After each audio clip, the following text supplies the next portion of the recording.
শিৱসাগৰৰ অতুল চেতিয়া আৰু পদ্মা চেতিয়াৰ ভাড়াঘৰত ভাড়াতে হিচাপে থকা এজন আৰক্ষী বিভাগৰ কনিষ্টবলে 30 জুনৰ দিনা ভাড়াঘৰৰ মালিক চেতিয়া দম্পতিৰ লগতে ভতিজাক নিতুমন কোঁৱৰক শাৰীৰিকভাৱে আক্ৰমণ কৰি হত্যাৰ চেষ্টা কৰা ঘটনাক কেন্দ্ৰ কৰি উত্তপ্ত হৈ পৰে শিৱসাগৰ। কেইবাটাও জাতীয় জনগোষ্ঠীয় দল সংগঠনে মহিলাগৰাকীৰ পৰিয়ালৰ বাবে ন্যায় আৰু অভিযুক্ত আৰক্ষী কনিষ্টবল নৃপেন বৰদলৈ গ্ৰেপ্তাৰ দাবীত ৰূপায়ণ কৰে শিৱসাগৰ সদৰ থানা ঘেৰাও কাৰ্যসূচী। ভুক্তভোগী পৰিয়ালটোৱে ঘটনা সংঘটিত হোৱাৰ পাছতে শিৱসাগৰ সদৰ থানাত দাখিল কৰিছিল এজাহাৰ। আনহাতে 2 জুলাইত ঘটনা সন্দৰ্ভত ভুক্তভোগী পৰিয়ালটোক ন্যায় প্ৰদান আৰু ঘটনা সংঘটিত কৰা কনিষ্টবলজনক গ্ৰেপ্তাৰৰ দাবীত কেইবাটাও দল সংগঠনে প্ৰদান কৰিছিল স্মাৰকপত্ৰ। উল্লেখযোগ্য যে কনিষ্টবল নৃপেন বৰদলৈৰ আক্ৰমণত আঘাতপ্ৰাপ্ত হৈছিল ভাড়াঘৰৰ মালিক অতুল চেতিয়া, পদ্মা চেতিয়া আৰু ভতিজাক নিতুমন কোঁৱৰ। নিতুমন কোঁৱৰ বৰ্তমানো চিকিৎসাধীন অৱস্থাত আছে। প্ৰতিবাদস্থলী সদৰ থানাৰ সন্মুখত শিৱসাগৰৰ অতিৰিক্ত আৰক্ষী অধীক্ষক উপস্থিত হৈ অতি শীঘ্ৰেই অভিযুক্ত কনিষ্টবল নৃপেন বৰদলৈক গ্ৰেপ্তাৰ কৰাৰ প্ৰতিশ্ৰুতি প্ৰদান কৰাত শান্ত হয় প্ৰতিবাদকাৰীসকল।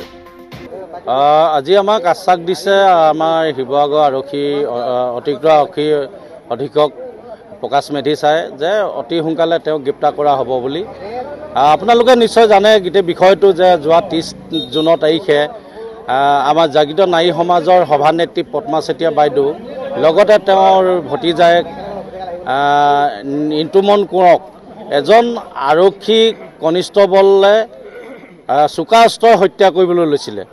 আৰু এই হত্যা কৰিবলৈ লোৱাৰ পিছত আজি আমি 24 ঘণ্টা সময় দিছিলোঁ শিৱসাগৰ আৰক্ষী অধীক্ষক আৰু লগতে আমাৰ আৰক্ষী সঞ্চালক প্ৰধান মহোদয়লৈ আমি স্মাৰকপত্ৰ প্ৰদান কৰিছিলোঁ আমাৰ 15টাকৈ জাতি জনগোষ্ঠী সংগঠনে।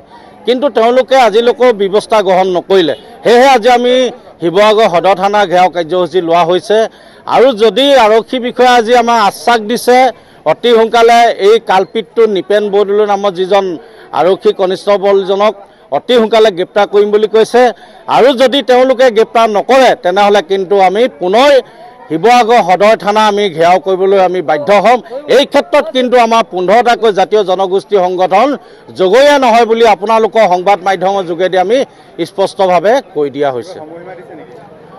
আমি সময়সীমা তেওঁলোকে কৈছে আজি 2টা দিন লৈছে। তেওঁলোকে 2টা দিনৰ ভিতৰত আমাক এই কালপিতটোক গ্ৰেপ্তাৰ কৰিম বুলি কৈছে। নৃপেন বৰদলৈ নামৰ যিজন কালপিত সেই কালপিতটো তেওঁলোকে গ্ৰেপ্তাৰ কৰিম বুলি আমাক আশ্বাস দিছে। শিৱসাগৰৰ পৰা ছৈয়দ মুস্তাকুৰ ৰহমানৰ ৰিপৰ্ট, অসম আদিত্য।